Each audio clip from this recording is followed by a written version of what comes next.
Zoning Commission to order. And DG, would you call the roll, please? Sure thing. Mike Kavler, Here. Johnny Manson, Here. Virginia Lewis, Here. Tom Need, Here. Brittany Hoberg. Okay, we have three members present. If there's a vote taken, those three members will be able to vote. And we'll have Joni Manson joining us online through Zoom. Brittany may also be joining us. She called to indicate she was feeling poorly as well, but she was going to try to join on Zoom. Can you hear us all right, Joni? Yes. Good. Okay. Well, we have no members of the public present.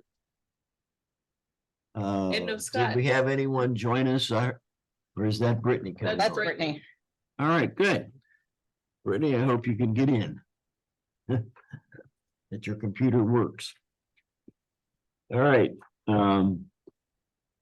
Well, with that, let's just start the process and move forward here because Scott will be arriving shortly. And the first item we have on the agenda is a review of the draft application. And we do have a copy of that now. That was submitted to us electronically earlier in the week. And the only thing that I made notation of, which I sent back to DG, hasn't been changed on this copy, that hard copy that she's provided to us here tonight. But in the paragraph at the bottom of the note, we say the fee for 1.25 acres is $1,200 plus 165 plus 4125. Well, I thought it would be it's inappropriate for us to put down 1.25 acres because there's no such thing as that as a legal lot. That's it, if we're using this as an example, we should say the fee for 2.25 acres. Putting down 1.25 acres is suggesting that somebody could apply for rezoning and get a 1 acre lot approved. That was the way I read it. It's been there a long time, but it hit me this time when I read it. So I was going to, and I did suggest to DG that we change that so that it says, since it says the fee for 2.25 acres is $1,200 plus $370 plus 4125 equals. I had that written down on my copy somewhere. Is 1571.25. Everybody, is that okay with everybody? Make that Makes sense. minor change, but I don't want people to think that they could apply for a 1 acre lot. Is there any way, and I know you've been messing around with spacing, but is there any way to make these larger? Tried and the whole document spaced itself out weird. I can keep trying, but for some reason it just doesn't Okay, want to do it. yeah, if we could do that, because right now I have a feeling we're gonna run into similar issues where, some of them get hard to read because people are trying to cram in so much. If they open it as a PDF file, they can They type can in. type it, yeah, Type it in. And it But I automatically opened it, decides. and I Wow. could type in the Yeah. document. So, but for those of, But I understand what you're saying about. yes, yeah, so filling it out. if possible, that would be great, Yeah. if not the I- end of the world. I would love to change that without anything up, but I can't figure out how. Okay, It let me change the first section perfectly fine, that second section it won't let me change. yeah, weird. So with that, I just have one other any question. other comments or questions? Up in the top, where it shows the current zoning district and the proposed zoning district, those are filled in. Yes. Those are automatically set down as a drop-down box on the PDF when you open it up. They can go ahead and select which zoning they want. They don't have the option to write in what their zoning is. I just took the list from all of the zoning available. So if options. they print them and write it in, If they print it and write it in, they can just scratch that out and put in the proper one. So there's no way just to have, I can the create first one, links, I can a create a blank. blank space. I think that might be helpful, cause I agree, I think that will cause some confusion. I can make this, like an other box. or none, yeah, or just something so that when it comes up, it comes up Filled in blank. there, yeah. And you have to pick something. We've discussed this before, but I'll bring it up again. So the first line where it says name of owners and then or leasee, and I know that we discussed We're not allowed to get rid of that. why a leasee is allowed to change the zoning on property they don't own. Apparently, they can apply for it. We don't have to give it to them necessarily. But I guess I would consider removing that, even though it's, if somebody comes to us who's not the owner, would we consider it without a power of attorney from the owner? If a person has a, if they are a leasee under the revised code, they can make an application. That's what the code says. Do we have to consider it? Yeah, we can't just, I mean, so far as having it on the form. Yeah. It could be removed. But I'm just saying that if somebody who is a leasee comes in and I don't know legally whether we can take the positions that, no, we won't accept an application unless it's submitted by the owner. Or with a power of I attorney? don't think that we can do that. We can insist on the power of attorney Power of attorney for the leasee, from the owner. I don't know. Okay, well, look, Maybe I when guess my only Scott gets question here, is- we can is- ask him. yeah, we just remove or leasee, just so it doesn't encourage How many times have we had a leasee apply in the last 30 years? zero. So just take it off, don't confuse it. So I just, Yeah. All right. If you want to take it off the form, I don't have any issue with that. Yeah, that's If fine. no one else does, let's just take that off and just have on there name of the owner. Because everything else is built around that. I think it's a very nice form. And I don't think that's an issue for you to just delete that as a TP. Okay. And then we're in agreement then, of course, she's gonna try to do the space that Virginia has Yes. suggested. And she's gonna, rather than, I had that as a question too about that, what Tom brought up. She's gonna change that so that there's an other choice there, and if you use, if you select other, it's just gonna be blank? Yeah. Is that what you're saying? Or it'll come up automatically as. And when you print it, it'll come up as blank. That's Mhm. the big thing. Because the best way for, if they're gonna print off a copy to Yeah. fill in manually, would be if it would be just blank, yeah. Just- I can also put in just like a blank printable version that does not have all of the form fields. That can be a secondary version on the website as well. I think having two forms is more confusing, Okay, because then people would have to be like, why am I choosing between these two? What's the difference? So I'd say stick with one, but if you could have it print, so it prints blank, that would be good. Okay. But just visually, I think this looks a lot more user friendly than this, so that's good. Or your new version. Yeah, well, and it, like I said, if it can be filled in online, mhm. That's my. or if it is submitted to them electronically as a PDF file, which like it's submitted to us, if you open that PDF file. You can see all this and you can type in Yeah, because I just tested it.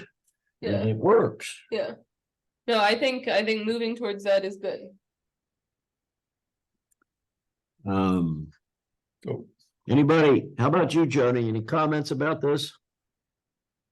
Or No, Britt? I thought it worked pretty well. You know. So your changes are fine with me. no, you can't. I just had the one question. I sent an email. That's good. Oh, now I gotta find it. where it says in the property owners, it says as to tax duplicates on file. It's like in that sentence. What does that mean? I just copied what was on the original application, so don't ask me. No, I know you did, but I think more for the commission. I don't even know what that means. So I'm wondering how the average person or the average resident is going to know what that means. Cause here I am, average resident. I have no idea what that's asking for. Well, if you go to the auditor's website, it comes up that way. That's what it says. It says as to tax duplicate on the auditor's website. Well, when you bring up the property to look at it, and it identifies who the taxpayer is on the auditor's website. Yeah, I know it identifies the taxpayer, but I have no idea what as to tax duplicates on file means. Like that doesn't, I don't know, that just doesn't make sense to me. Maybe I'm just being dumb. No, it is a weird sentence, like in English, like it's not. Yeah, Like what, I just don't know what are we asking them to put there? Are we asking them to put like the taxpayer's name and address? I think that's what we're actually asking them for. so It's instead so of tax- it's to noted as taxpayer on the, It should be taxpayer. I don't know where the word duplicates comes from. Taxpayer address. okay, so can we change that to listed as or noted as the taxpayer Or shown as the. or shown as the taxpayer on file at the Delaware County Treasurer or Auditor? I think that screen shows. Well, in that Taxpayer. I'm seeing now in this paragraph, though. We want the names and addresses of all property owners on file at the Delaware County Treasurer or Auditor's Office. It does say, the revised code says, well, I don't have it handy. That's where the language is coming from. It's from the revised code. I think we just want to make it something that is more clear as to exactly what we're looking for. Because if I were filling out this form and I read that, I would have no idea what you're asking for. You know what I'm saying? Does that make sense? Yeah, Yeah, I think changing it to shown as the taxpayer on file at the auditors, I think that's fine. Yeah, because it does say taxpayer.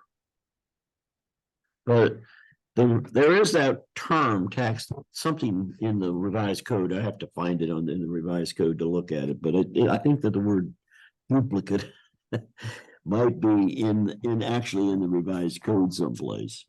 I have that handy, but I don't have it. Let me see if I can find it quickly. I mean, does it have to say exactly what the Ohio Revised Code says, or can we make it say what we want it to say?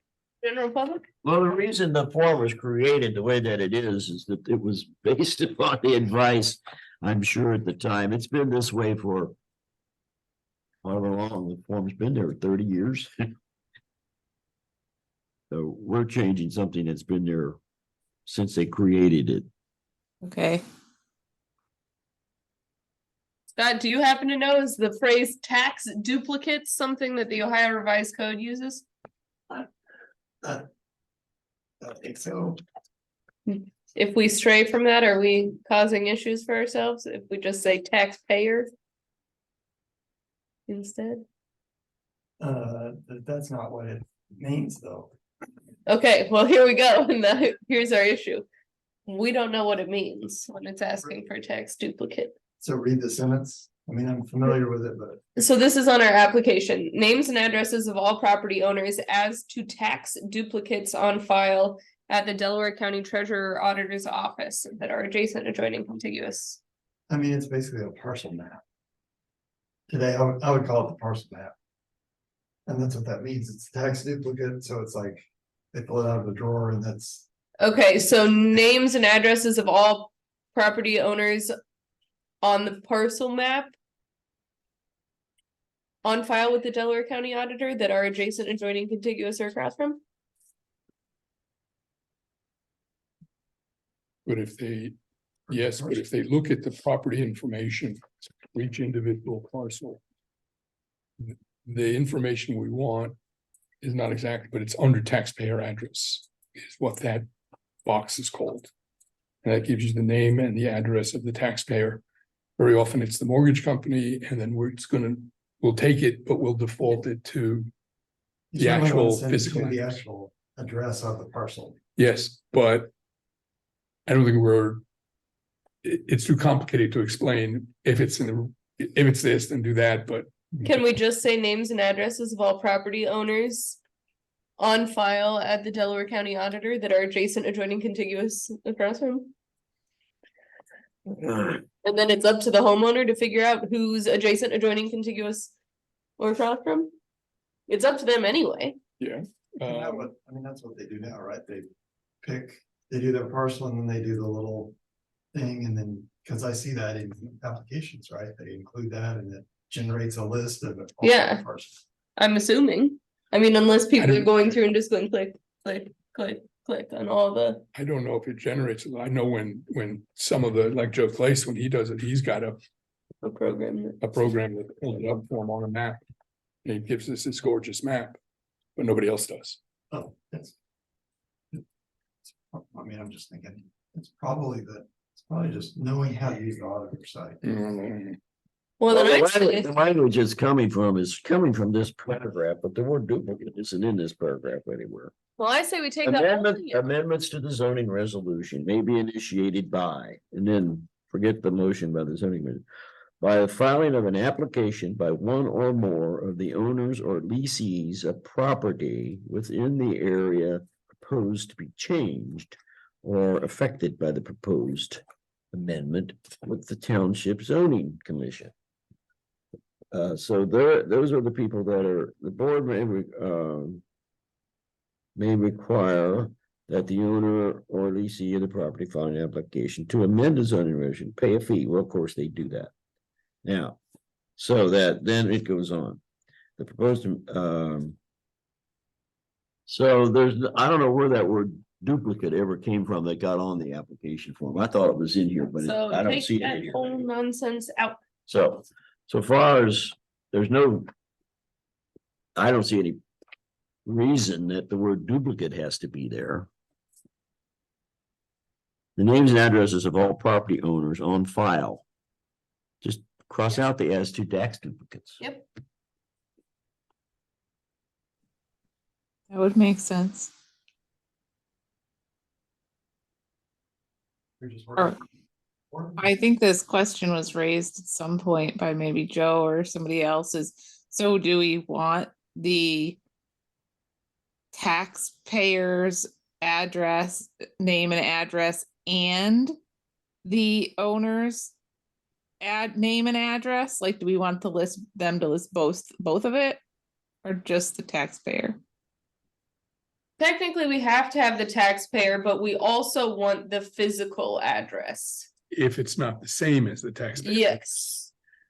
Yeah, Okay. oh, and we've already indicated that that's gonna be a step that as the applications come in, DG will review that. And if the address provided is the taxpayer address and it turns out that it's a mortgage company, then she will also include the Physical. property address. So Okay. both the taxpayer and to the property owner who may not be the taxpayer. I wonder how many envelopes that place in Irving, Texas gets. Yep. That seems to be everybody's. Yeah. From us, they get them on kind of a regular basis because there's 3 or 4, you see that. If it's a large parcel and it includes 50 or 60 notices, there'll be 3 or 4 people in there that are where it's going to a mortgage company. I'm sure the revised code, the intent of the revised code is you want the neighbors to be notified. So, That's right. That's the intent. That's the reason But we're if doing DG both If DG on the advice of considered legal that- counsel. heard of them, but I mean. Yeah. Obviously, the mortgage company, somebody in a tower in some other state is not gonna. The intent was not for them to get it now. I'm not sure, but legal counsel advised to just do both. Okay. If it's a mortgage company, send it to the property address to the property owner at that property address, Yeah. as well as to the mortgage company. Because the mortgage companies don't forward it to the property owner. They haven't in the past. No. Okay, so we're gonna cross that one phrase out here. Yep. That discussion that was being made, are we then also saying that we would add Physical address? No, because DG was gonna take care of that, right? yeah, that's what I'm getting back to. Yeah. I mean, as long as I have the property owner name, I can figure out where it needs to go. Yeah. So, It's there. You just need to make sure you update that on the worksheet. There's a page two. taxpayer address. yeah, The assumption was the taxpayer would be the property owner, but it's not always the property owner. Although maybe the bank is considered to be the owner. Any other changes on this? Nope. All right. Then my expectation will be DG will bring this back for us to approve at our first meeting in December for adoption. Oh, Now, we won't be adopting it There's one- until January. there's one more thing, Oh, he's got another one. Well, because that What'd you find, sentence Tom? carries on to Yeah. the second page. because Yeah. it also says on the second page, tax duplicate. So we just make it, On Oh. file. noted. On the second page, Yep. yeah. Got to make that correction on both pages. Good point. We don't want to leave it in one place and make it even more confusing. that's it.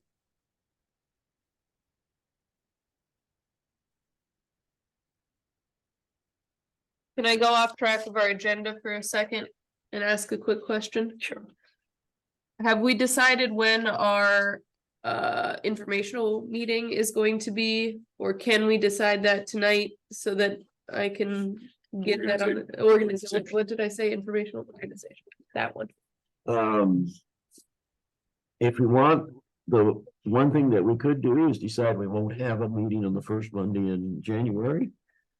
And that would resolve the problem because we don't know what time the trustees are going to meet. Well, and the first Monday in January is a holiday, so we would be on the first Tuesday.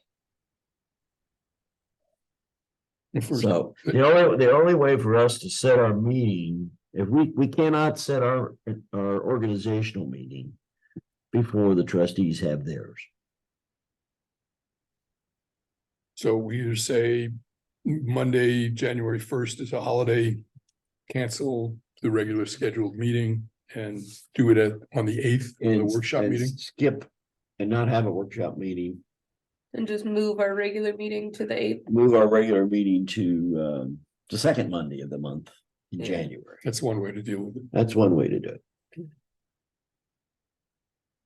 Because we won't know for a month. What the Well, trustees we are would gonna have to schedule it, we just have to schedule the meeting and then announce it. Yeah, Yeah, but we won't know, we never know when they're gonna have their meeting, but I Yeah. don't think it's gonna be possible. I'd be very surprised anyway. The only way it could happen would be if they meet on the second. in the morning and then we meet in the and then we evening. Meet in the evening or sometime prior to 7:30. I'm okay with just moving the regular meeting to the 8th and skipping the workshop for January, but. I'm not the only one on this commission, so. Well, I'm okay with that too. 3, done.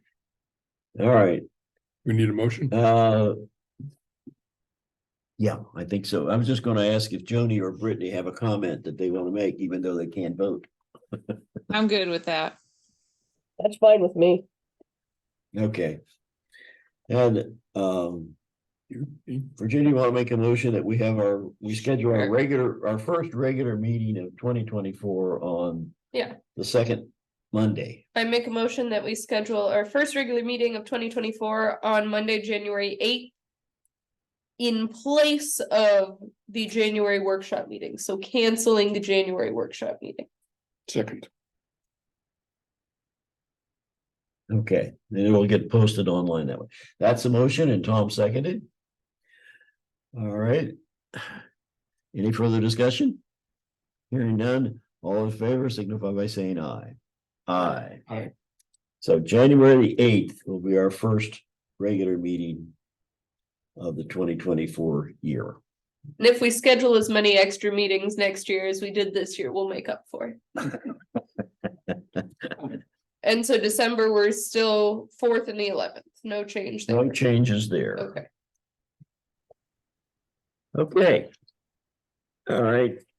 With that, and so far as the procedural guidelines and the work and the checklist, we've already previously reviewed that, and everyone has submitted any comments, so those will be finalized as well. And we'll finalize those on December the 4th. Mike, do we want to schedule the organizational meeting for 7 o'clock on January 8th? Oh, thank you, Tony. That is a good point. We typically. Will you amend the? can I amend my motion to schedule the regular meeting at 7 PM as opposed to 7:30 for our organizational meeting? Well, that's for the organizational meeting, and then our regular meeting. will start at will be 7:30. At 7:30. Yes. Thanks, Tony, for pointing that out.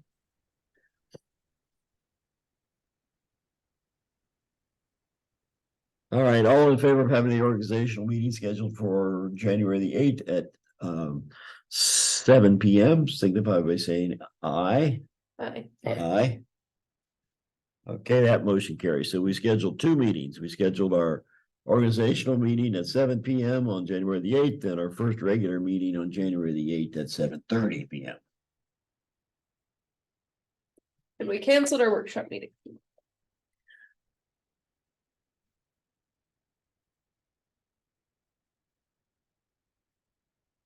Okay.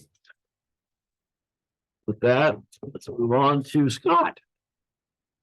And the document, Scott, that you have forwarded to us.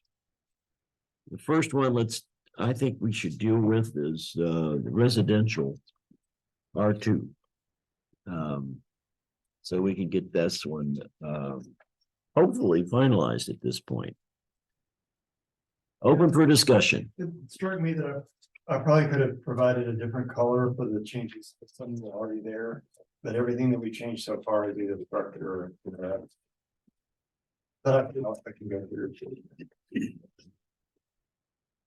main thing was just the taken that I referred to, and I feel we didn't provided that. That's to the intent of the committee, and then I took out home occupation. There's a little chart there.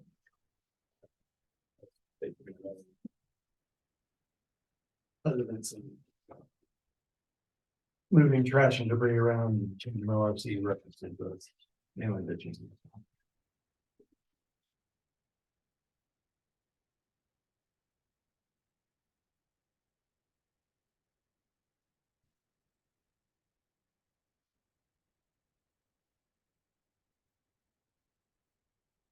We took the flats and used the tax duplicate to create the. Just kidding.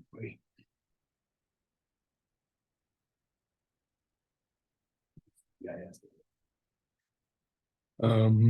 I guess I don't, can they hear me? I don't, I usually have a microphone on. I don't care, but if they can't. We probably have way too many up here since there are only a few of us sitting here.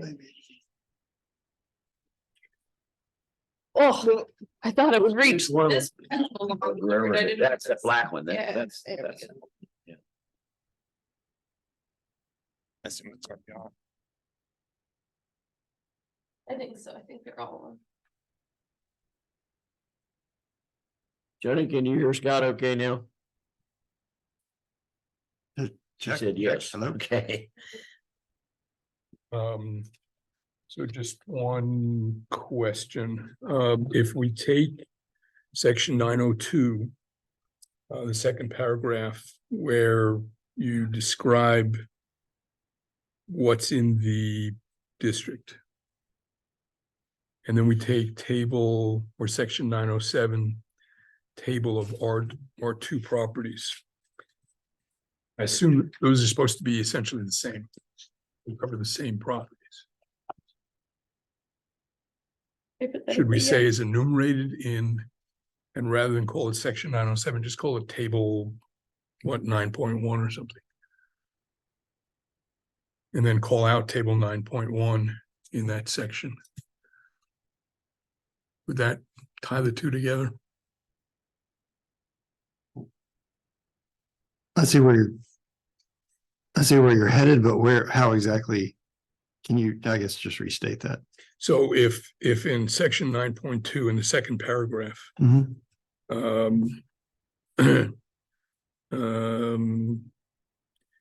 unless rezoned, all lots that are located within, that were duly recorded upon the following plats at the effective date of this amendment to the zoning resolution shall be considered zoned R2, C table, and then we give it a table Oh, number. there is a phrase in there, all of which are defined in table 907, but you'd rather see Is that. that, I don't, Yeah. oh, there it is. Okay, I didn't see that. It may be That's, hidden, but okay, but that's where what I'm going for. And then rather than call it section 907, we should call it table 907. Or It is table, called table 907. no, it's called table of R2 properties. It's in section 907. Well, for here it says, which are defined in table 907. well, in the table in section 907. Yes, Yep.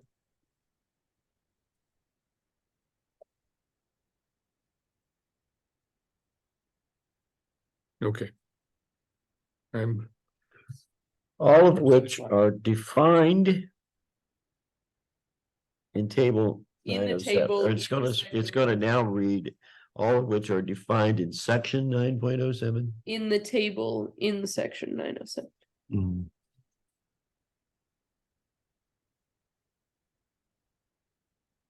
All of which are defined in section. Or listed. no, in the table, in section. In In the table in section 907. table. 907.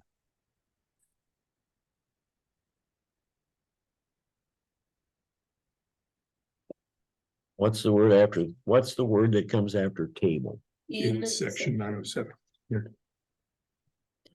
No, I'm not with you. Are defined in the table, Yes.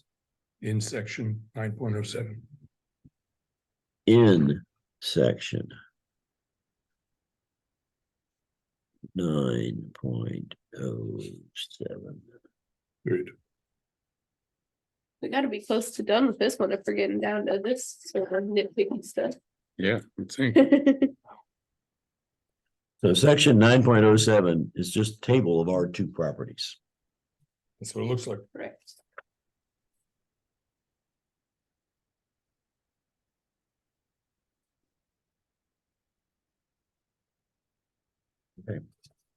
How many of those are non-conforming again? Is everyone comfortable with that language change? Scott, is that okay with you? Does it seem to make sense to you? Yeah. You're the author. Yeah, sure. Okay.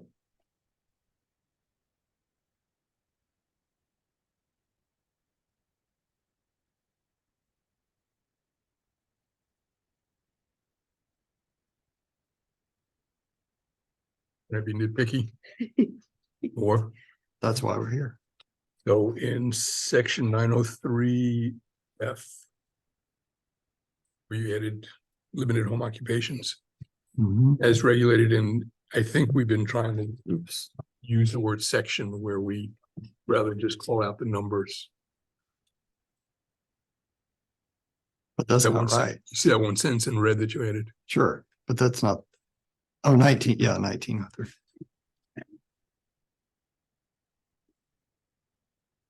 The word section needs to be added.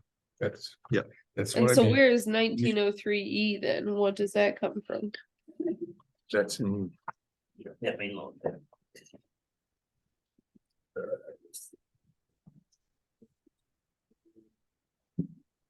I think it's the broader, Parliament Center Village Residential. that's not right. Should be. Yeah, No, I think that, Limited home occupation. it is E, yeah, 1903 E. do we That's, want that copied out in its entirety then? that's section 1903, of course, that's in the Harlem and Center Village residential. Or you think, when you say copied out, are you thinking in terms of just reprinting that same Yeah. language Yeah. here? So instead of saying limited home occupation as regulated in whatever, just do it just like it is here, limited home occupation.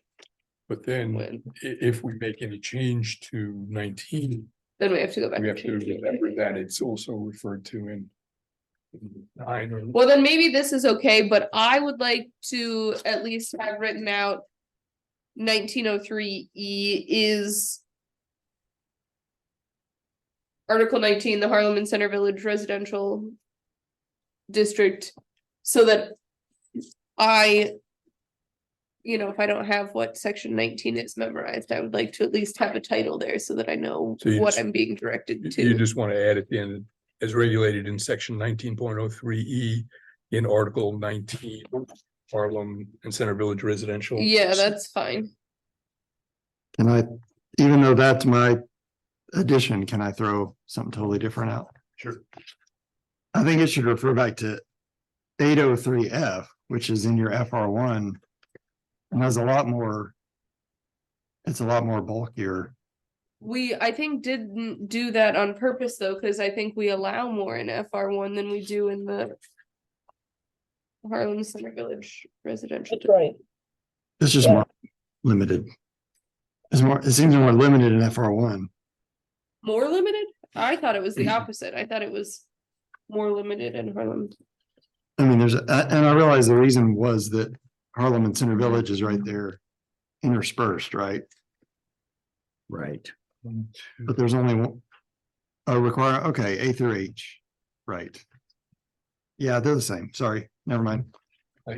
Yeah, I mean, if you look past the page 1901, if you look at page 1902. it's- Yeah, I saw that and I thought it was something different. I didn't realize it was part 2 of that.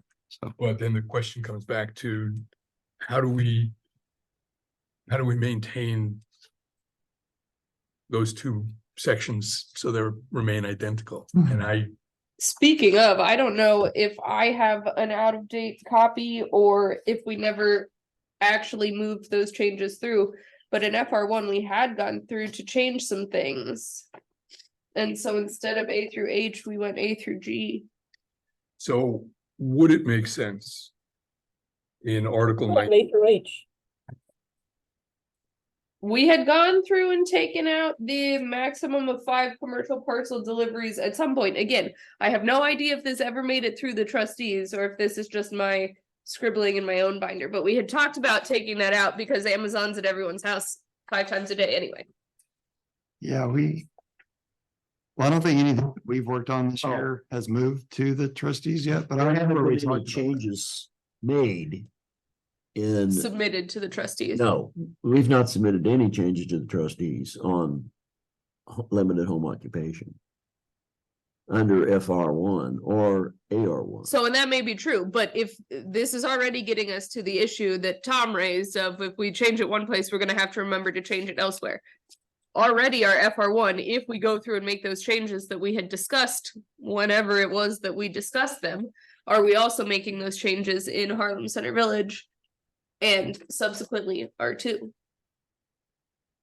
Well, if we're going to make changes and we're putting this in separate articles, if we want it to be the same, then obviously we have to make sure that we go back and double check it and change it in each of the articles, because it's not a separate section. We're not making reference to, So then do we instead also remove it from Harlem Center Village and have it reference FR1 in both places? Except we probably did the same with AR1 too. That I don't know. It may be more than just those two. well, the only reason how am I gonna say? I'm sorry, but I think 5 commercial deliveries a week is plenty. Yeah, but we got to the Or- issue, we didn't really know how to track that because especially, during COVID when everyone was having everything delivered. But those aren't commercial. This specifies commercial parcel deliveries, so this would be for your business. This isn't for your personal use. But we discussed how are we gonna police the difference if everyone's got trucks coming to their house all the time anyway? Yeah, well, we can't actually police anything, like the no non-resident employees. I mean, how do we police any of this stuff?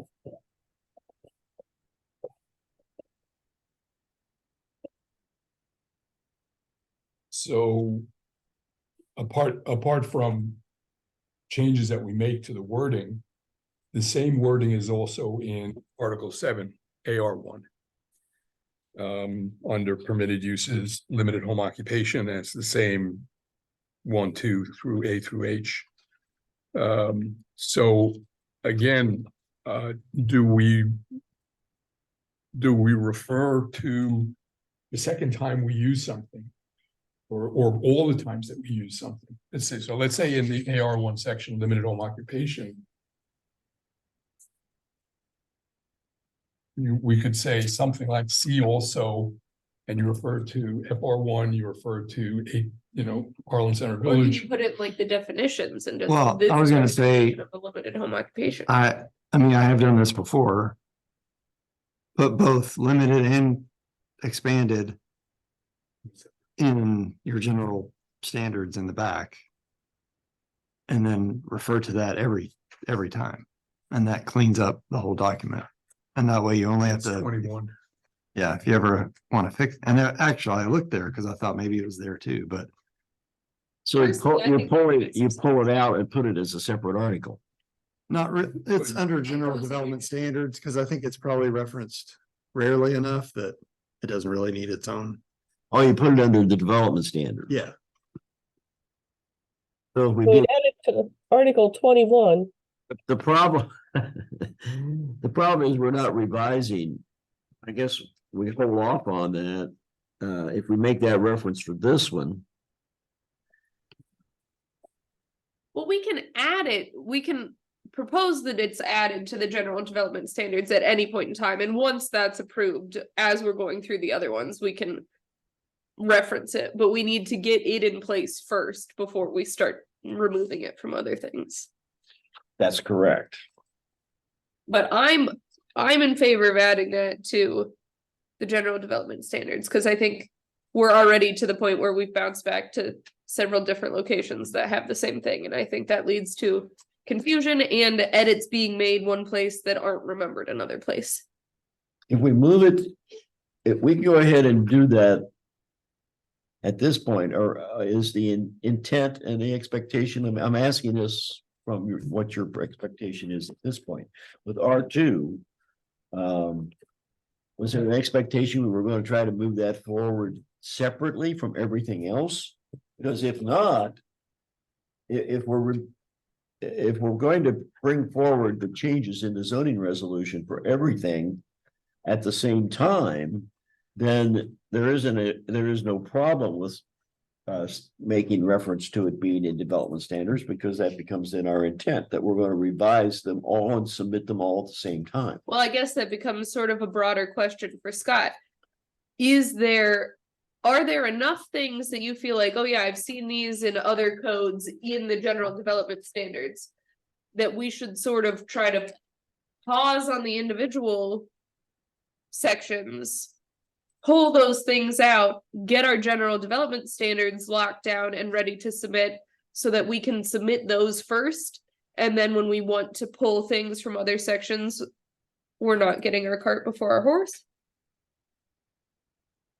I don't think you need to go to that extreme. I mean, I don't know how many times you all have looked at the general standards and thought, well, we need to work on that. But I mean, the home occupations is a big one that we've done, that we've pushed back there. And then that section about the other thing that we've put back there is the whole vibrations and noise and you know, that weird section that's at the end of all the plan districts that talks about pollution and vibrations, Yeah, which always seems like oddly placed and probably 50 years old language. It's like, well, of course you're not going to cause vibrations and pollution. So that's, you know, that saves you half a page by just sticking that. Those are the only two areas that I have typically seen groups say, oh yeah, let's take that chunk and put it back there. Yeah. To save space and for consistency. So I don't know that you need to put a pause and start working on that and then go back. I mean, obviously you all know you have some momentum and you want to get to a Yeah. place where you can. well, can we Move submit forward. it simultaneously with R2 then, and then continue from there? New general development standards that have the home occupations. Well, where were you thinking of going after we do R2 and we do the PRD?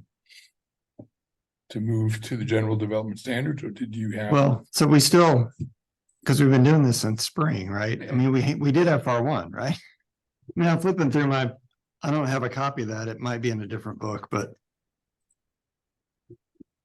I don't mean to. We started on FR1, but I Yeah. don't know that we actually finished. Well, that's why I said, I've got scribbles in mine and edits, but those edits have never been moved through, so. We started with it. We were starting on that. We started working on that before we started working with you, but we did not finish it. We've not submitted anything to Yeah. the trustees in terms of a recommendation for change. Sure. The only thing that's been submitted to the trustees has been the overlay districts. So what our expectation was when we started this process, basically, or mine was anyway, was that we would be submitting the revisions in the existing articles. Yeah. To the trustees as a complete document at the same time. It wasn't gonna be piecemeal. Yeah. And I'm just trying to get at, is FR1 Right. included in that? And I don't know why I'm not seeing it here. I don't have if I had my computer, I could see if If, I had that updated. we've been focused a lot, or not focused a lot, we've focused almost entirely for this past year, dealing with the overlay districts, and then we come back and we deal with these two sections. But to look at the entire zoning resolution, you'd gone through it once and identified those things which you thought maybe we should be paying some attention to in terms of changing. There wasn't a lot of things that you identified that needed to be changed. Now we can go back to that approach and do that. We got focused on the R2, which needed to be done. Yeah. And then we were focused on the PRD because of the relationship with the and the confusion potentially with the overlay districts, getting the plan districts, the straight plan districts, a procedure in place for that. Do we want to submit that separately? Or do we want to hold that until such time as we complete the rest of the zoning resolution and then submit it all at the same time? What's your recommendations on that, Scott? Well, in option C, you didn't mention the PRCD, which is what we did first. And I'm trying to remember if we did FR1, but I know it hasn't just been R2 and PRD because we did PRCD. I don't necessarily want to piecemeal things out to the trustees and have them only looking at a few at a time for the rest of eternity. But I do think at some point, if we finish a group of things, we should just submit them and move on. Because otherwise, I think we're going to keep circling back to, well, we will change that when this has been changed, but that hasn't been changed yet. And I think we're just going to get sort of stuck in this endless loop of, well, that edit will go through when this edit goes through. And I think we just need to push some of the edits through. Which ones are you suggesting that we would push through now? Just R2 and PRD and not do anything else? Well, I think if we're gonna do that, the general development standards as well, so that we can, when we push R2 through, push limited home occupation and expanded home occupation to the general development standards. And then if we If we, anything that we would put in potentially in the development standards, like Scott has suggested now with the home occupation, we pull that out, we put that in the development standards. Then anywhere else where we have home occupation, within an article like FR1 and AR1, it would need to be pulled out of there. And all would be in there in its place would be a reference to the section in the. Eventually though, But right? It yeah, I doesn't think- need I to think you'd be okay if it's in both places.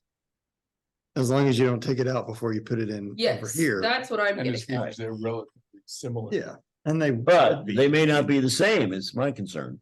Yeah. Not yet, but then when we continue our FR1 discussion, it would be very easy to be like, oh yeah, we moved these to general development, so we'll just pull those out for here. We don't have to look at them again. When there are two articles in the same zoning resolution directed at the same issue, which one takes precedent? Like, if it's in FR1, it says one thing about home occupation, the development standards that we have adopted says something different. Which one? Well, Which your one FR takes one precedent? would say, here's a conditional use and here's how it's defined. So that's how you would apply it under FR1. If Yeah. you were back under R2 and it said, look in the back, you look in the back and that's how it would be defined. So I think the article itself is what takes precedent as opposed to the general development standards. So FR1 would stay like it is Right, until we pull that out and say, see the general development standards. so. You know, That's I think- why I'm trying to make sure that we got the clarification on that. That at least we are in agreement on that. That doesn't mean that everybody else is gonna be. Yeah, in looking at at the whole thing, Article 7, 8, 9, and whatever the PR to the Center Village and Harlem thing is, the limited home occupation is a permitted use in all of them, and the wording is exactly the same. So it should not be a problem to pull that out and put it in Article 21, General Development. The expanded home occupation is always under conditional uses. And that may be more difficult to pull out into general development standards. Because it is a conditional use. Because it's probably not identical from one district to another. Yeah, you may not want it to be. Right, So but I don't see any issue at all with moving limited home occupation, which as far as I could tell is word for word exactly the same in all of them, we can, and putting it in Article 21. we can leave it for now where it is and Right, to the general development standards. All five will have identical wording. And then as time comes, we can take it out of Remove it. 7, 8, 9, and 19. As we do those, then we would take it out and simply have a statement that with reference to the development standards. And yes, well, it's not going to change anything because the wording is the same. So you're really not changing the zoning, you're just changing where it's described. And so that would mean for R2, instead of referencing section 19, whatever, for Harlem and Center Village, I'm saying we should maybe move general development standards and R2 through simultaneously so that we can just set up R2 to say reference the general development standards, and that can be in there. If you want to wait until we finish the development standards. Yes, the other option would be if you want the R2 to move forward I just sooner. think, we're not doing that much with R2, so if we can wait an extra month to get the general development standards in so that we can just put R2 how we eventually want it, as opposed to pushing R2 through, then changing our general development standards, and then going back and saying, oh, psych, remove that from R2, we're actually referencing here instead of there. You can, Like, that just seems tedious. you can make that. You can tag that onto the end of your development standards and make that the only change you make at the same time as R2. I mean, there's nothing that says you can't then. Once that's adopted, go back and Edit. really look at your Yes. development standards from the beginning. Yeah, I just would hate to have to revisit R2 again in 3 I months. don't want to do that either. Okay, so at this point, if we, looking at the development standards, what I just heard Scott suggesting is that you just add another section to the end on development standards. Which would become a section that would be for the home occupation. Or only limited home occupation, because I'm not sure that Expanded. expanded is the same. It is identical from one district to another. I mean, we're lucky that the limited home occupation is as consistent as it is. I mean, I think Joni's point is correct. We don't necessarily want expanded home occupation on a 5-acre parcel to be the same as an expanded home occupation on a 2 or 1 acre parcel. And do we even want an expanded home occupation on a 2-acre parcel? I think that's open to question. I mean, we haven't Yeah. reached a conclusion on that necessarily. So I don't think there's any reason right now to put that in the general development standards, because it's not consistent from one district to another, the way the limited home occupation is. Right.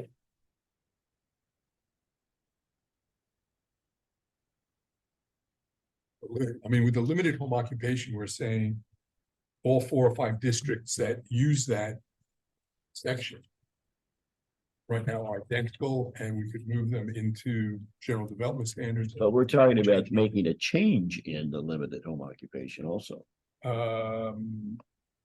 What change is that? We had talked about them when we did FR1, started on FR1 Yeah. forever ago. Again, those have not moved through, so do we want to take them into consideration when we move this through? Well, that would come up if we're doing the general development standards. Spend one workshop meeting working on it and nail it down. If we're gonna make changes or not. And I don't know, I honestly don't remember if these were changes we made with Scott or if these were changes that we had made prior to that. Prior to. We didn't work on FR1 with Scott. We didn't at all? I mean, I don't think so either. I can't remember. we shared with you what we had done. Yeah, Um, yeah, I've got But I some of don't- this other, then we kind of stopped working on it because we jumped to the R2. Yeah. But we never finished the FR1.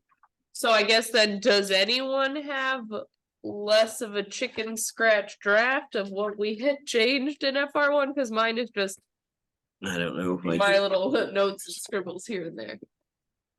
Like, do we have something more solidified for Scott to pull from?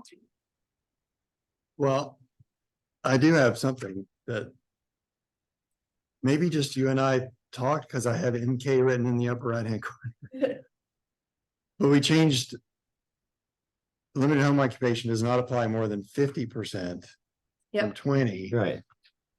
and then took off the 400 square feet, whichever is less. Yep. And then made the use clearly incidental and subordinate to the principal use. Yep.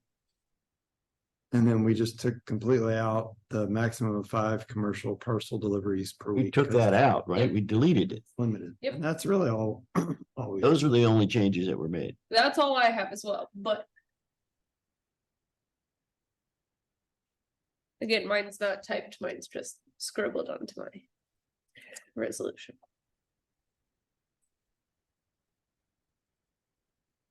Well, if we're gonna make those changes and we want them to move, and we want to move forward with the development standards. Okay, I guess what I'm at, we've reached a point where with R2. Everything is finalized with the exception of the limited home occupation. Yes, And then we're gonna put a reference in R2 to the development standards. yes. So the development standards will be then the next section, Scott, that we would ask Scott and us as a group, then we will work on the development standards to get that put together. Yes. so that it can be submitted. We'll be submitting the R2, the development standards, and the PRD. Is it gonna be PRD? Or are we gonna have, we also had planned the idea of having the separate standards in terms of the procedures. We worked on those separately. That's in the PRD now. Yeah. Right now it's in the PRD. We're gonna leave it that way? No, I'm saying that, Scott has already, written it up as a separate. Yes, he did. That's what I Well, mean. And don't skip over. We spent a lot of time on the PRCD now that you've had one go through, right? And Yeah. I thought we had kind of a final draft because then we moved on. I'm not trying to force you to move forward on that, but I mean, Make if you, changes to the PRCD after the first one was approved. Well, I think there was at least one. seems years ago. Been a long year. And with you doing strategic planning too, you've had on quite as April, many meetings. on April 11th, I This printed one that becomes a said- new article. This is what Scott was proposing, the new article procedures. Procedures for rezoning to a planned district. This is a straight planned district. Yes. Yeah. It doesn't have a number on it yet. We haven't decided on. So with this, well, we're up to 35, so this becomes 36. No. Should be 23. I thought I gave you a number with the draft that I just gave you. It should be 23, I think. Yeah, I added 20. Oh, no, I'm sorry. It doesn't have it does, you did say section 2301 purpose. That are. Because you had it, Is intentionally left blank for future use. Was that a one that we had a blank? we Yeah. had not- Yes. Is that why you picked that one, Scott? yes.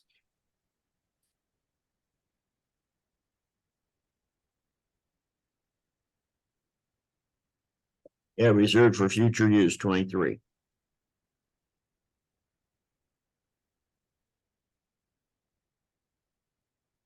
So don't buy us new tabs and binders yet, because we might not be done at 35. All right. So this would be Article 23. Straight to like a foreign binder with like 60 tabs, and then we'll be covered We'll for a set it while. up for the next 10 years. We won't Yeah. have to worry about it.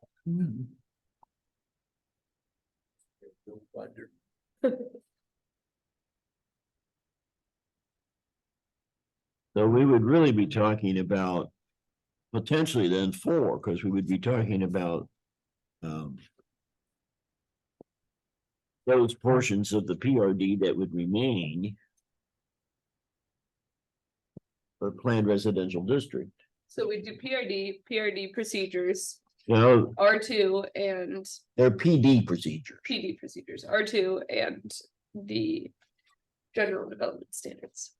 Yeah, so there'd be 4. I say if we're finished with them, let's move them through so that we don't have to sit here and go, wait a second, did we finish that? Are we going back to that?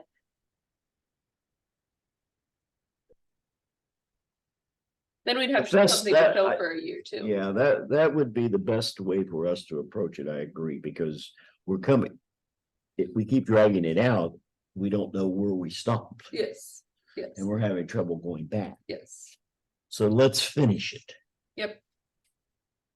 All right. Everybody in agreement with that?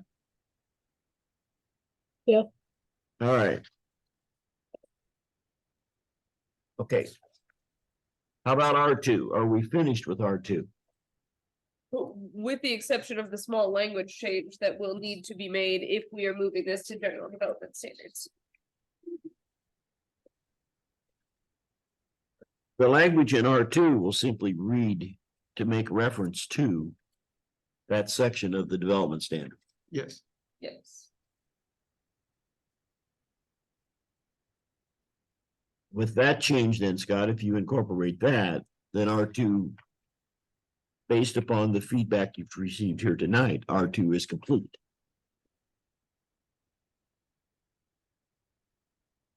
Correct. So then, do we want Scott to then submit to us a clean copy of the R2? Which will be the copy then that becomes the final copy. Mhm. That would be the one we vote on and recommend to the trustees. Right. Yeah. So all the, any places where there's deletions, strikeouts, and the new language in red, that will disappear. Correct. In the clean copy. Yep. All right.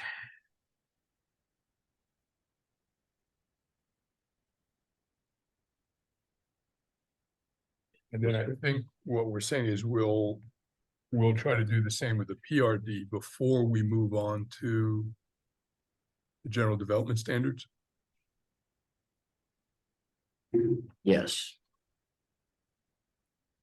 Let's see if we can, I don't know how much progress we can make on that tonight. Let's see what we can do with it. I think it's basically done too.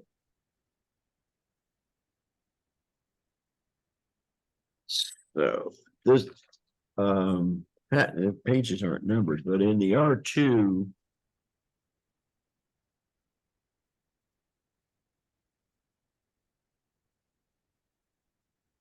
I got my pages, so since they're not paginated, I'm having trouble getting them back in the right order. In Article 9. Permitted uses 903F, limited home occupation as regulated in. And then that's gonna have a reference to the development standards, whatever that section turns out to be, Scott. Should be 2116. Yeah.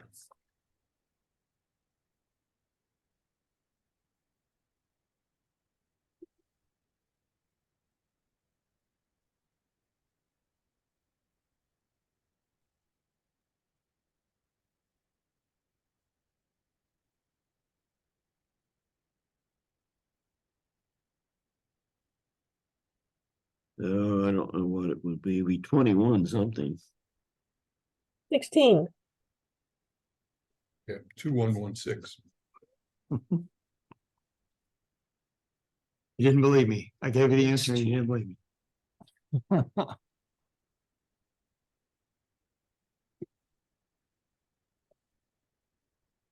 Okay. 2116, limited home occupation.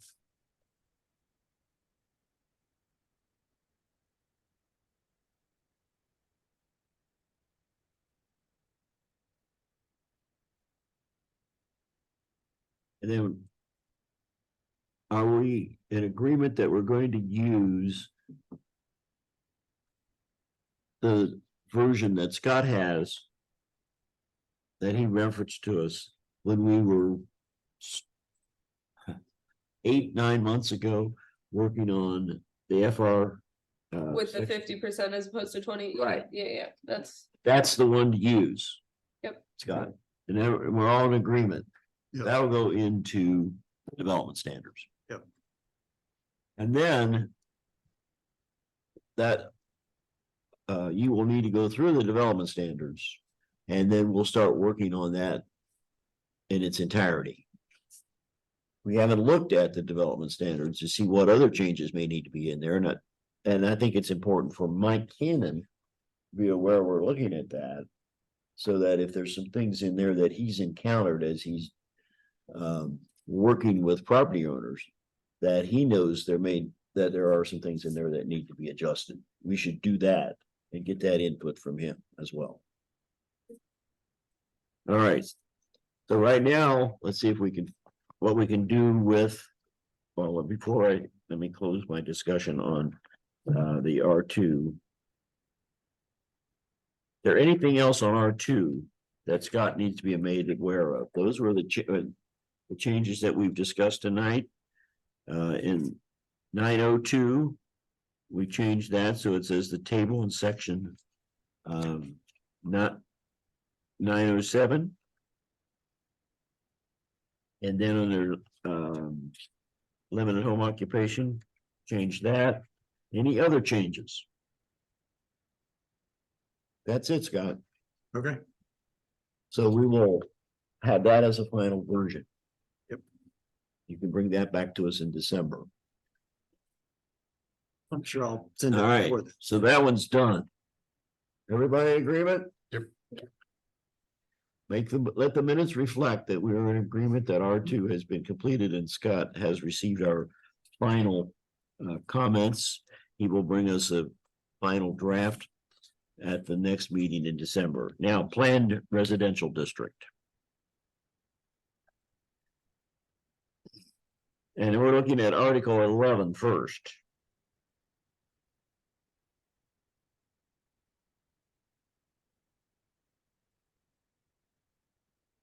The numbering has changed. Planned residential district got new wording there. And this doesn't look, I'm looking at section 1103 conditional uses. Before you get down there, the red part that Scott added in 1101 talks about Article 20. And that's not, Just two X's, that's not 20. it's not 20? Okay, It'll be because Article 20 is energy systems or something. Now we know it'll be 23.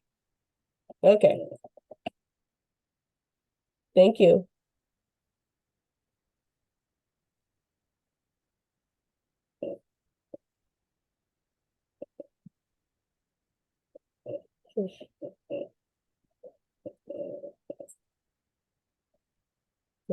PRD. Maybe intentionally under permitted uses does not have limited home occupation. The way the other sections do, the other districts do. And is that where we want to insert it, or just to insert verbiage, look at the general development standards? Home occupations are listed under conditional uses in this one. But it doesn't say anything about limited or expanded. And when we've seen that before, I think we've split them.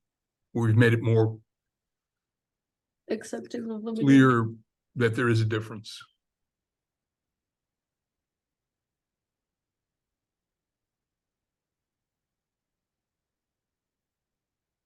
Is there any reason we wouldn't want to allow a limited home occupation in PRD? I think there was, or we would have put it in before. I mean, we do have it specifically here in conditional.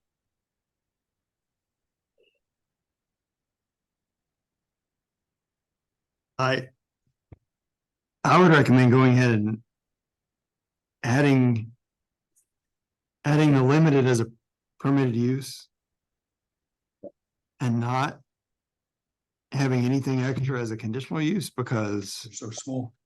well, in a PRD, they're going to be bringing you their development plan anyway. And I think a lot of times they'll say, we don't want to allow our people to do Yeah, limited home. I mean, you may not agree with that, but they may say, we want to be more restrictive in this neighborhood.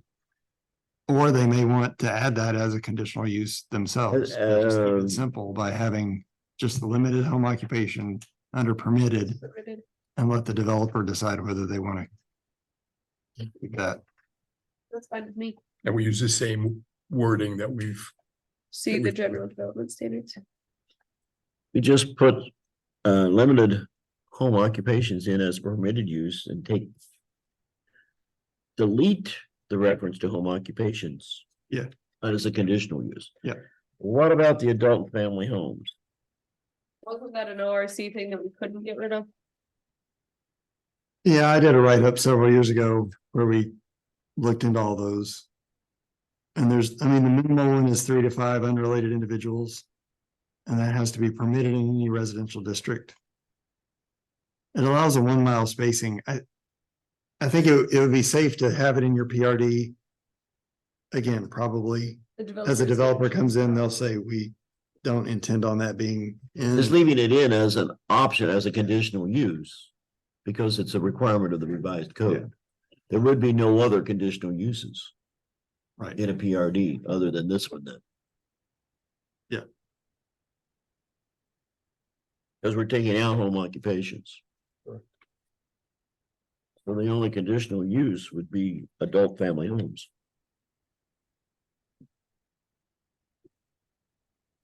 Okay. Delete. And then we're adding limited.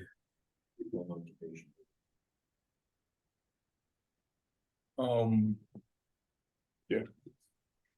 How do you see this zoning district? So this is a minimum of 10 acres, I think.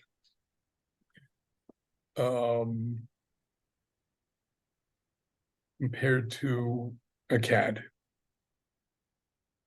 Do you see them pretty much being the same? I mean, I don't know that we want 5 houses or 10 houses with driveways onto the main road, onto any road directly. So they're gonna have to have some kind of common driveway, Mhm. I think. And then how would that be different than your existing CADs? I feel like and I know people are here some days and they aren't others, but I feel like we kind of talked through that at one point. I don't think I've only seen one development ever try to rezone to be a CAD because you're only going to get a maximum of 5 lots. And it's just not worth rezoning for putting all that money into rezoning. Plus you have to have sewer, and once you get sewer, you're not going to want. I mean, there may be a day when somebody tries to squeeze in 5 lots. But I think you're a long way, you're many years away from seeing something like that. Plus you have to have open space, and it's just awkward in a CAD because then there's the CAD is just, I mean, it's a driveway. It's not so much a road. And so then you're in a neighborhood that doesn't really feel like a neighborhood, and you might have open space. It may be appropriate if you have woods or a creek in the back to have open space. I don't see anybody using a PRD to do a CAD. Okay. I could be totally proven wrong someday. But I don't think I would worry about that because CADs are so small, it's not worth rezoning to get there. Okay, so this Does that make would sense? be, I assume that this would be denser than a CAD, or certainly more houses than the maximum slot. Yeah, I think we set up the density later because I'm not sure there was a density before. Was there? Yeah, it's 1.5 units per acre. Net acre. And we kept that the same. Actually, it's a little lower because now it's net developed acre and not gross acre. Yeah.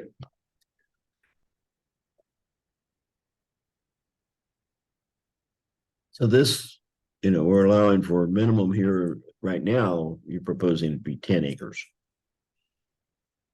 Has that been agreed to previously by the group when I was absent?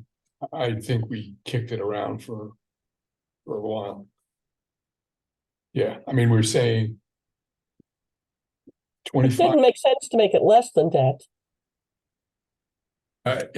yeah, less than that, you're just AR. And more than that, you're almost up to a PRCD, or a CRCD. So there's that spot between the 5 acres and 25 acres, we were saying, what should the zoning look like in that, for parcels of those sizes? It feels like you need an option for that in the middle. Just so you're not being too restrictive on, sorry, you're out of luck if you have less than 25. Yeah.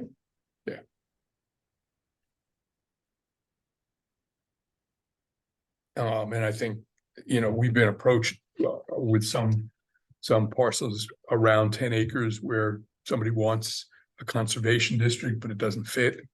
And we've got one coming, this one is just I think just FR, the one that's for next month.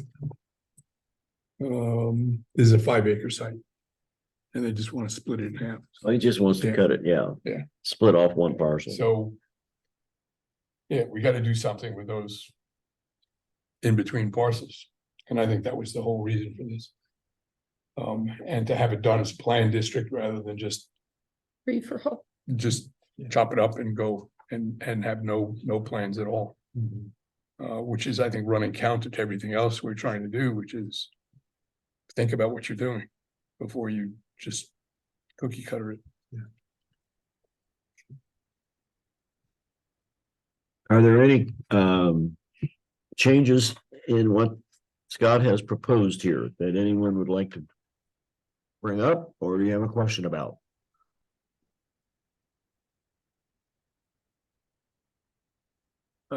Looking at development standards now. Yeah, is there any reason to say when you hit 25 acres, use this? You must go to a PRCD or CRCD. Because the density on this is a lot. Well, I shouldn't say a lot less, somewhat less. And these are with sewers? Yeah.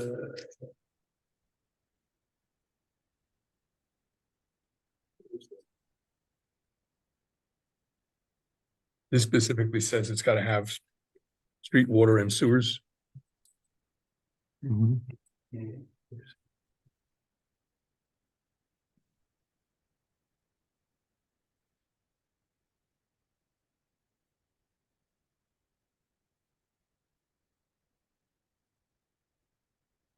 So I guess before I could answer my question, I'd have to go back and look and work out the density. Is the density actually higher in this than it would be in a CRCD? And I think not. I think it is. I mean, here we're saying 1.5 dwelling units per NDA. And I think the CRCD is 3 dwelling units per NDA. Oh, right. So this is actually less dense than the larger parcel, but it doesn't require as much open space. Right. And the PRCD is a smaller, it's a lower density even. But that's without sewers. Yeah.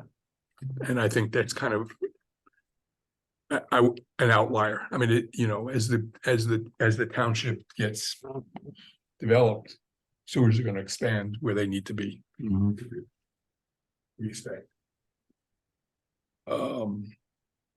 So I think from the density point of view, it kind of fills in, it makes sense. And then I would have to sit and look at the, you know, the frontages and the lot sizes and how all that matches up from one to another. I haven't done that yet, but I mean, those would be my only questions.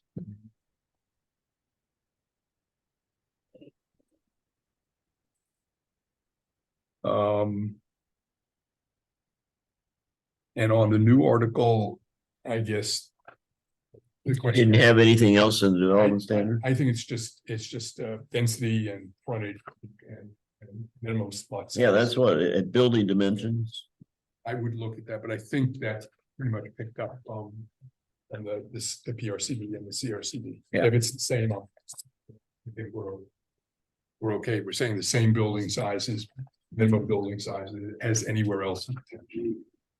And I think that's what we're getting, unless we want to say make them smaller, but. I believe it's 16. Is there anything in here about connectivity?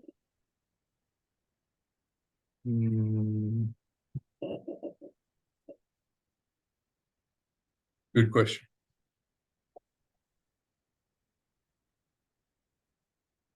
Is that something that your folks get involved with when this comes to them? Oh, sure. We always push for more unless you're asking for less. Not to speak for Joni, but I think she's asking for more. I mean, to make I sure, like being connected, yeah. to make sure that there is some way of getting from one development to another. Yeah, I mean, that's hard to write into a code. Yeah.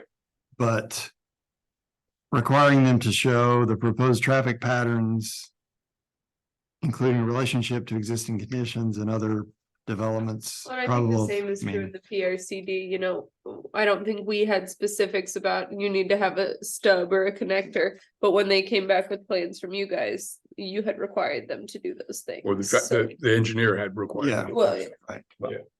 Combination, yeah. I know we jumped to the procedures, but I did still wanna get clarification back in the section. It's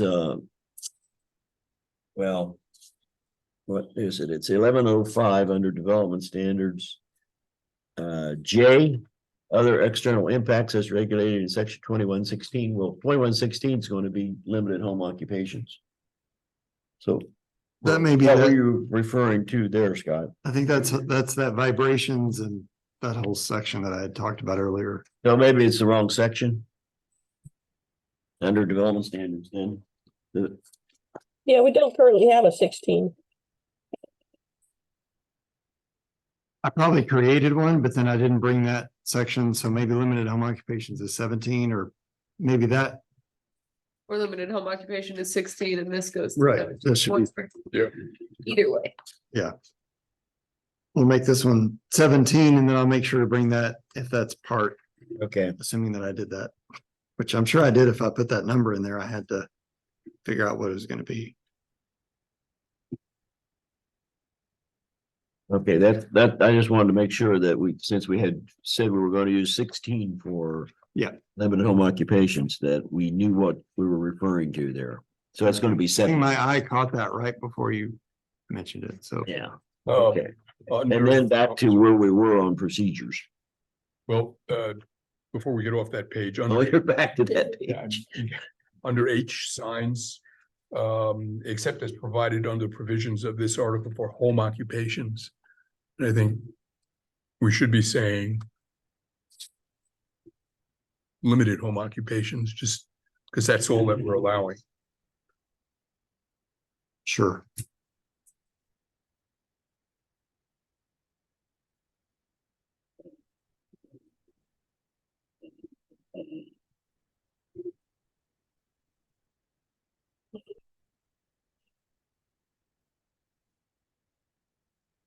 Okay, So you want to get back to procedures for. well, that's where we were. I just wanted to make, I had that one thing I wanted to make it clarified, but then we picked up the need to add the word limited before home occupations as well.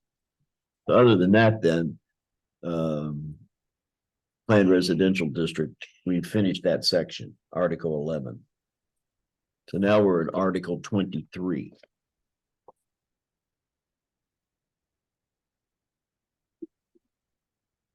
And because this is just a process, I really didn't, even though there's a ton of red on here, I just tried to make it more consistent with.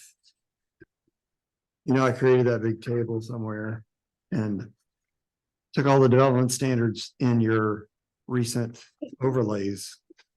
And just tried to Right. match those up and make them more similar, so the developers were always using the same set of standards.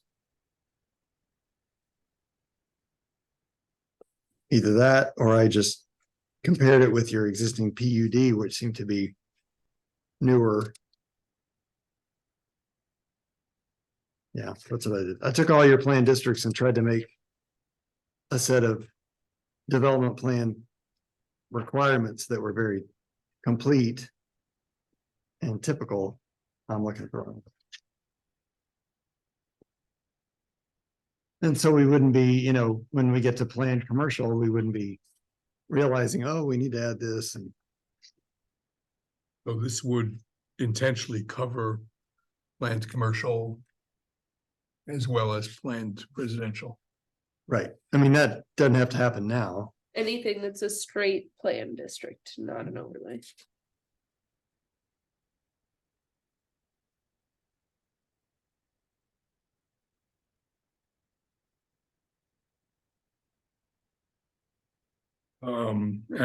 I know there, or I should say that in the plan, excuse me, the planned overlay districts that we have, I think we intentionally split the residential and the commercial, that we saw them as different processes. I'm sorry, and what, how did you start that? That in the overlay districts. Yeah. the process for planning a residential overlay and the process for planning a commercial overlay or mixed use overlay are different. There's two separate sections, two separate articles. And I guess that's why I'm surprised that you feel you can lump them together here for straight districts. Even though we might run into the same issues, that what we're looking at a residential district really doesn't have the same considerations as a commercial or mixed use area. That's my initial take on it. I haven't gone through it as carefully as I should. You obviously feel that in your experience, we should be able to do it with one process. Any plan, doesn't matter. Yeah. What the plan is for. Sure, as long, I mean, if there's the same number of steps. Yeah. And you're not doing the preliminary plan and then the final plan, you're just doing the one time. So, I mean, there are some phrases too, if applicable. Because I mean, again, it's just a list of requirements. It doesn't say you have to provide signs. It just says, show us the signs in the renderings. If you're not gonna have a sign in a residential, but you are in a commercial, then, you know, they just say, well, we're not gonna have a sign. That wasn't a good example, but you know what I mean? Yeah.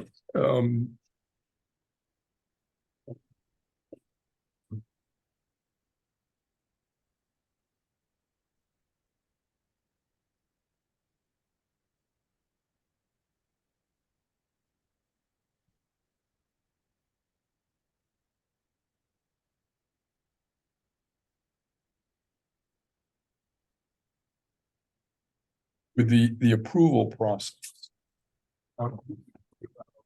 Where is that shown? Is it 2304. 4 criteria for approval? Thank you.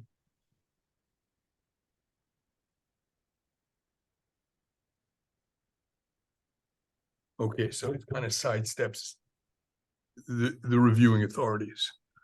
I think what we did with the overlay districts is that we tried to shorten the approval process. We simply said the zoning commission will hold a hearing and make a recommendation. The trustees will not hold a hearing, they'll simply take the recommendation and decide at open session what they want to do to agree with it or not. I think that's so we don't have that whole second hearing process. Mhm. If I'm right about that, is there any way of writing that in so that so it becomes clearer that we're only doing one hearing at this level, no hearings at the trustee level, but they still get to sign off on it? No, because this is a rezoning. These are planned districts, so they're rezoning. And those are already, So that's the revised code. Yeah. Zoning commission 20 to 40 days, and they forward it to the trustees and they have their hearing 20 to 40 days. okay. And it may not. One of your other districts, or maybe it was a different township.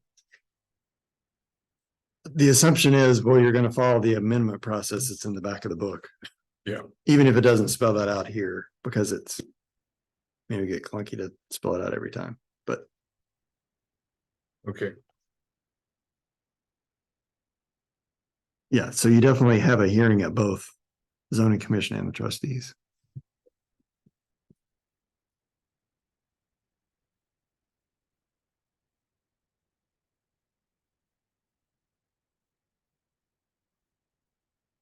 that answers that question.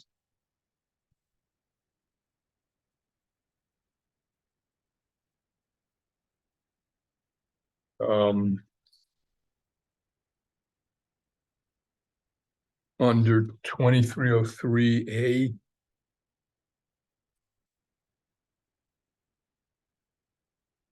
The plan shall include in text and map form the following. And then we get, as shown on the Delaware County Auditor's current tax list.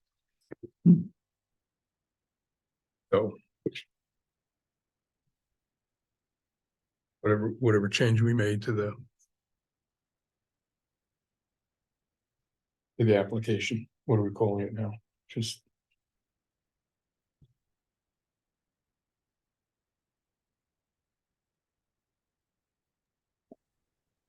This one doesn't have the duplicate language, Right, yeah, so this is fine. Although I think at the end of that A, can get rid of shall be provided because of the wording in the previous paragraph. okay, sure. Sorry, John, you saying shall be, Get rid of shall be provided, because if you look in the paragraph above, the plan shall include. yeah.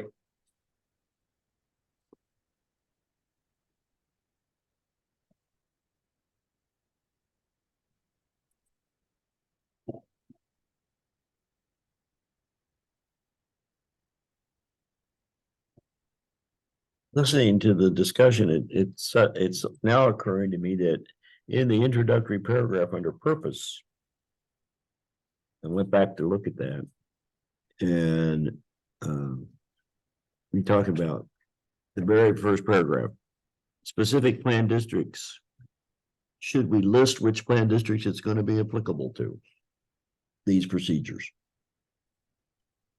Rather than just saying specific plan districts. So which ones does it apply to? Specific straight plan district, straight rezoning, That's defined. So- non-overlay. It won't apply to PRCD. It won't apply to the overlay districts.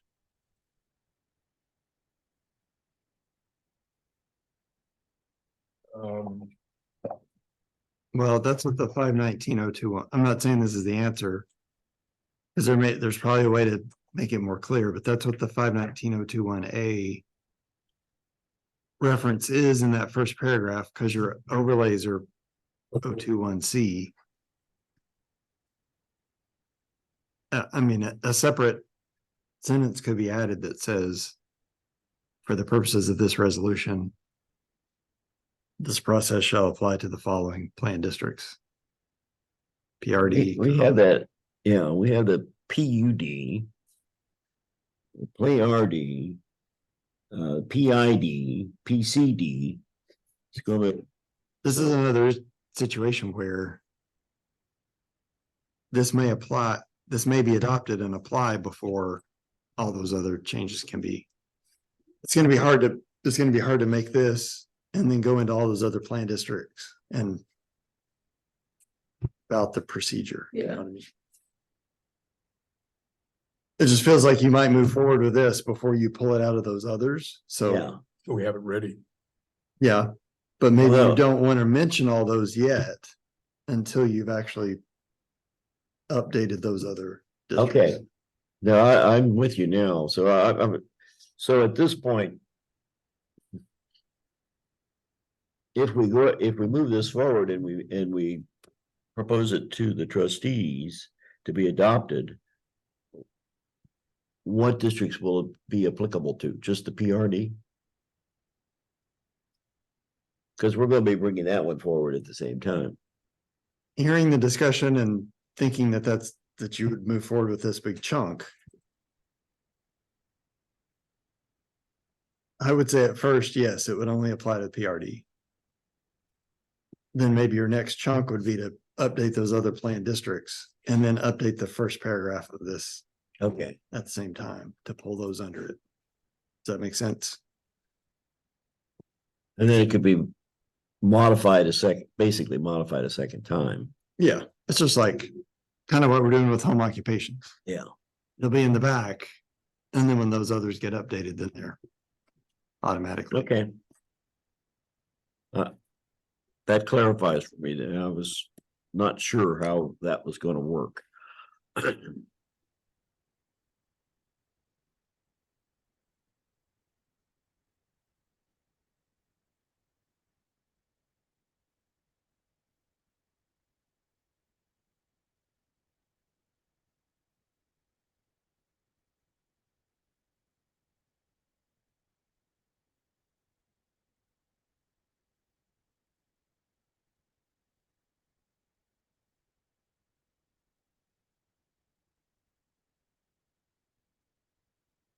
Would you specifically say that that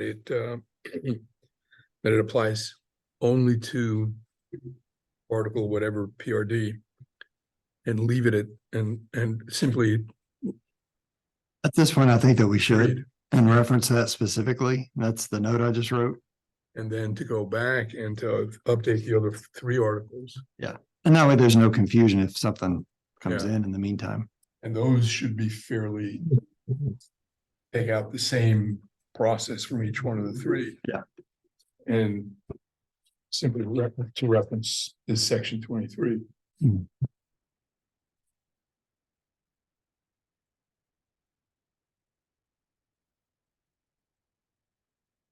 That might be pretty straightforward. We're not making any other changes. And you're, Well, yeah, and right now, it specifies that these procedures will be applicable to the PRD, and that's the only Yep. one. Yep.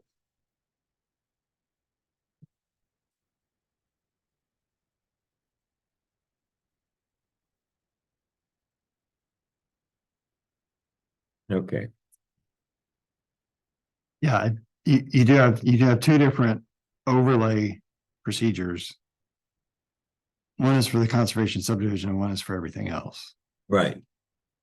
It'd be interesting to do a word comparison and just see what those differences are. Yeah, or that spreadsheet that you built. Yeah. To see how Yeah. yeah. I'm sure they're very similar. I just wanted to check.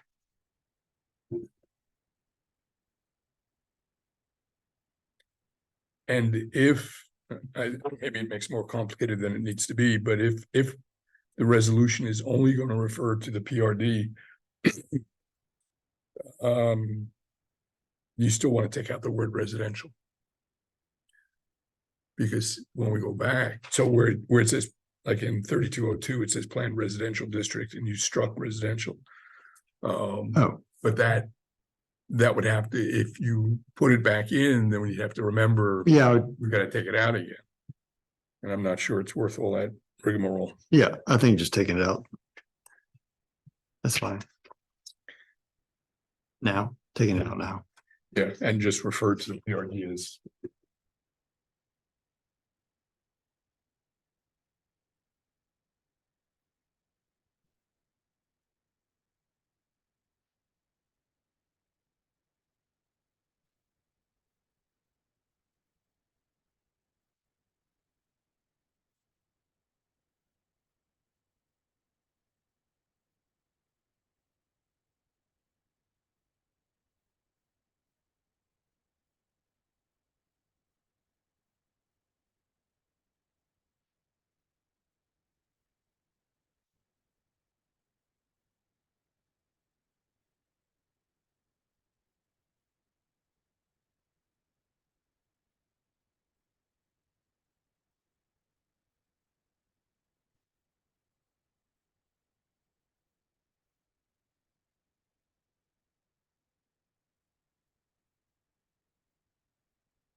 Speaking about PRCDs for a second, do you have any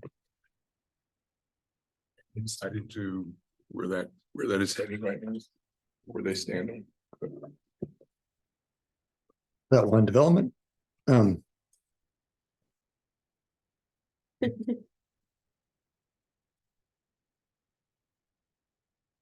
mean, yeah, if I was at my desk, I could tell you they have final engineering approval, which would be a step toward moving forward. But yeah, I don't know. No movement at the site. Anybody drive by there? Every day. Yeah. Nothing. Not every day. Yeah, and we haven't heard anything about it. Right. So I just out of curiosity, so. Yeah, I haven't heard anything in the opposite direction. I just haven't. Yeah. Well, do we have any other questions or comments relating to the procedures here that we've been going through? I'm not sure exactly how far we've progressed. Tom, did you get through the whole document? I'm sitting here pretty much, And I don't have any other questions right now. Okay, I think So there's not- yeah. in terms of where we are with this, how do we want Scott to bring this back to us? Article 23 now. Were you offering to expand your spreadsheet so that you would include this? Or is it already? Where you were comparing the different procedures? Well, right, that was all. That was this one before I put them together. Whichever one it was. Number of copies, name and address, yeah. It seemed like, I mean, your PRD was already. Well, your PUD. Which was odd because that kind of came from a different source, right, a few years ago, and so it was hard to compare because it was in a different order. And I'm sure that I looked at other sources too.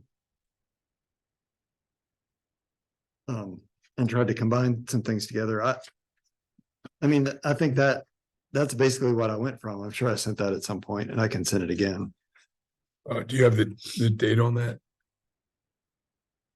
Well, I wrote, it was for the August 14th meeting. But I didn't have a date Okay. on this printout.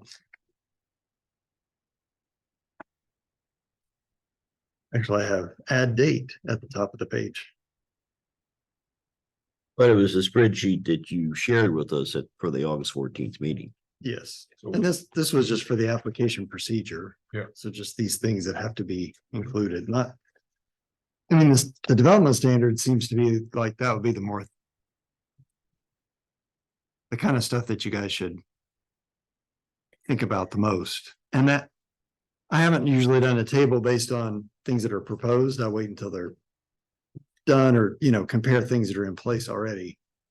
But certainly it would be helpful to have your two conservation districts and then your PRD kind of all in a line as far as setbacks go and lot sizes, just to Lot see, size, houses, yeah. do we have a continuum of housing options? I agree. I mean, I think I'd like to be able to see, is there logic as we move from one district to another in terms of size and lot size and house size? Yes. I'll see if I can try to do something like that.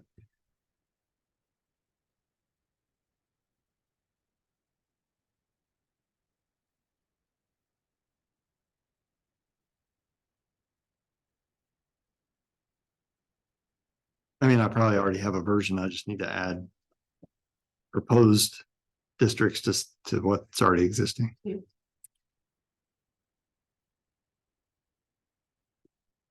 But for the planned residential district.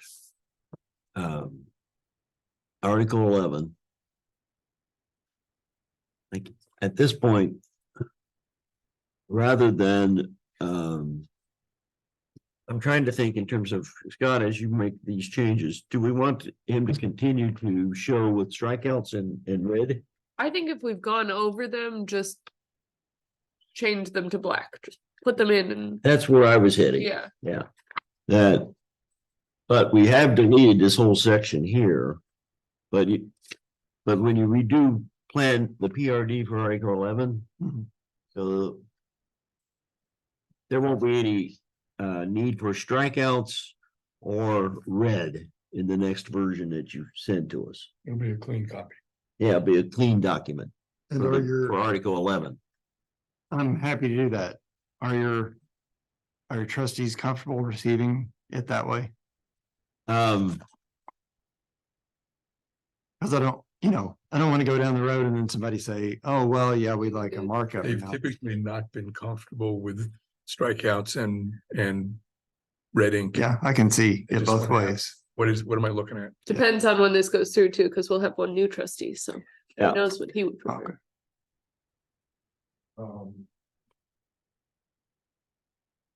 Take the old one. in the past, they've usually not do. wanted the strikeouts in the red. Exactly. They want a clean They copy. wanted a clean copy. Yes, I think it's typically been you guys figure it out and we'll decide if that's okay.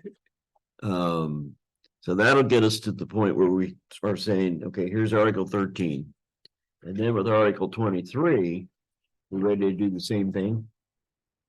Next version that he brings us. Yeah. Because it's what this represents is it's pulling out what was in Article 11 and creating a separate set of procedures. That's fine with me. So again, Scott, then you would bring us a clean copy for the next review. So R2, PRD, R2, PR Article 11, and then Article 23. Procedures, Clean copies. PRD, and R2. Those three, yeah, And an edited copy of our design standards? yeah, the development standards. Yeah, That would be the fourth item. Mhm. Yes. Yeah. Now we're getting to the point with the development standards that, yes, that will have strikeouts and Yeah. red where there's new language. So we are reaching a point with these first three, Article 9, Article 11, and Article 23, that we're saying we're ready for a clean copy to move those possibly forward. Well, we're not going to submit those until we have the development standards ready. But the next step will be to look at what changes we need to bring into the development standards. Yes. So Okay. we're saying in, I don't know about December, but January, we're not gonna have a workshop meeting. Not unless we schedule another meeting in January after the 8th. Let's say we don't. And you say we don't. I'm just saying, let's say we don't. Do this in December or do it in February? So the next, the next regular or the next workshop meeting potentially would be in February. Unless we would schedule a special meeting in, Oh, we'll have a workshop in December, no? yeah, we have a workshop meeting in December, correct? Is there enough time to? Is there a reason at least to take these three and just nail them shut? Well, the one that he's gonna end up spending the most time on between now and the December meeting, I think, unless I could be wrong, you tell me, Scott. I'm thinking as he goes through the development standards, finding anything in there that he can identify that needs to be It's an hour. modified, yes. We haven't identified anything specifically other than adding section 16 and section 17. Which you will add. Those will be red because they're new. That'll be new language. I think it's Scott's schedule.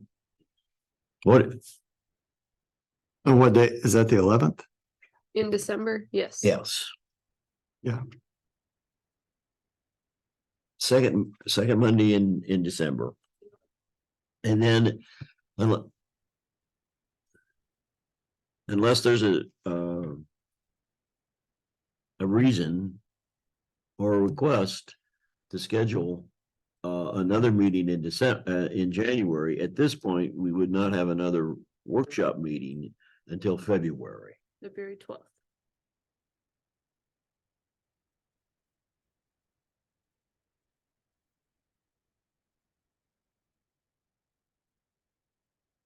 Would not forward these on to the trustees until after that February workshop meeting. Yeah, we couldn't forward them because we're waiting for the development standards to go with them. Right. Because we would potentially be looking at submitting 4 revisions to them to be dealt with as a package.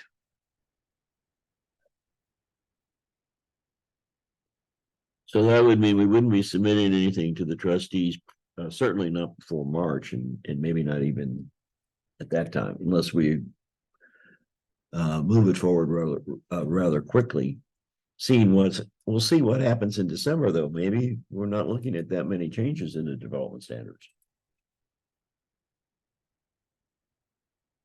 And if that's the case, and we want to schedule workshop meeting in January just to deal with it, move it on.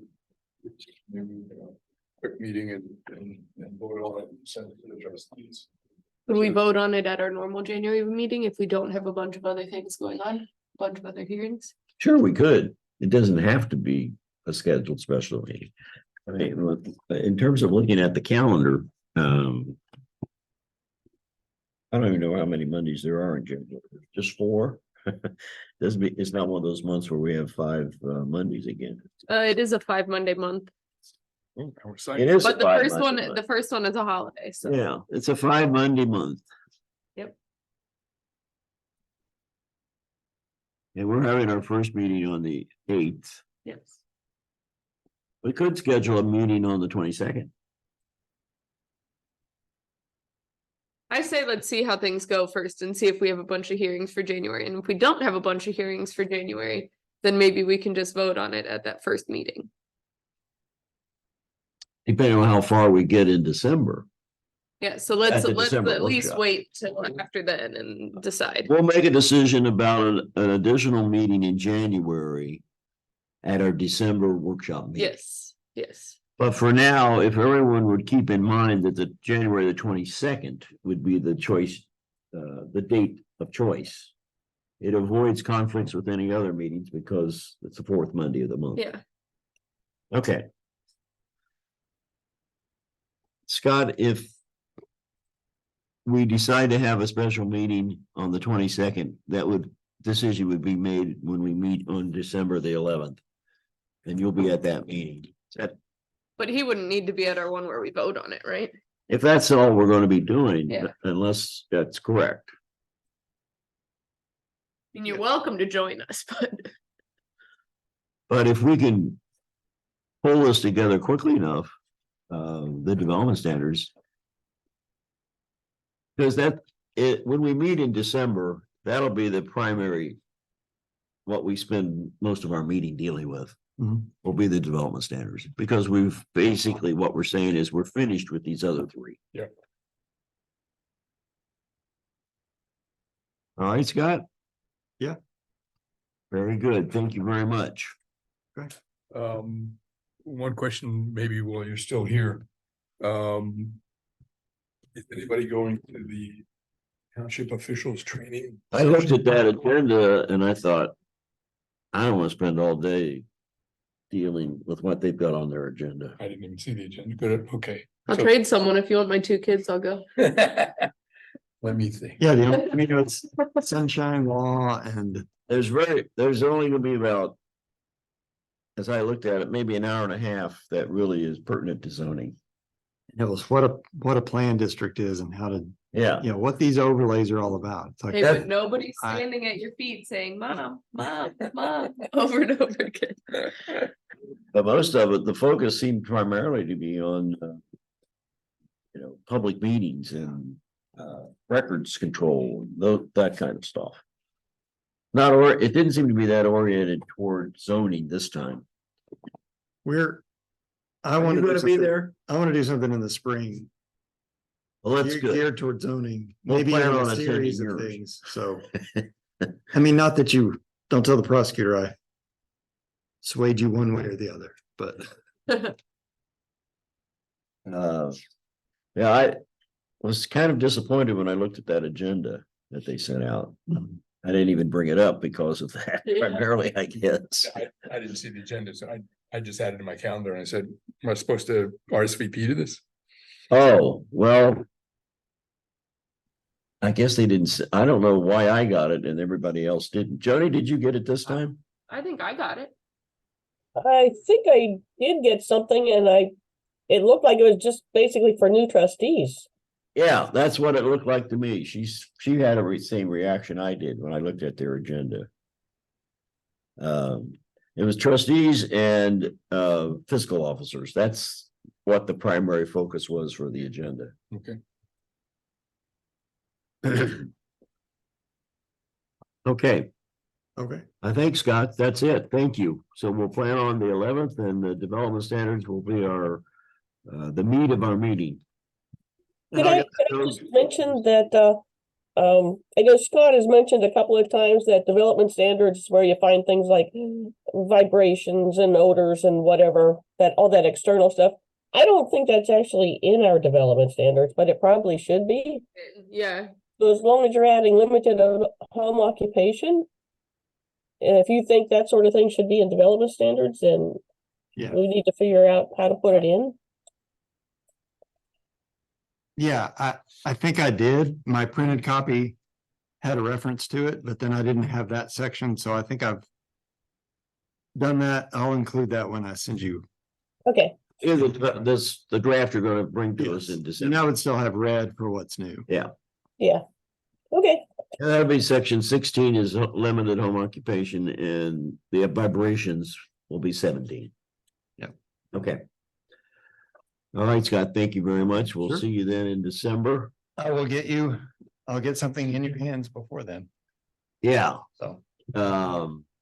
If you could get anything that you're offering in the way of recommendations for changes in the development standards to us prior to the meeting, I'm gonna look to you as to what would be a good target date for you on that.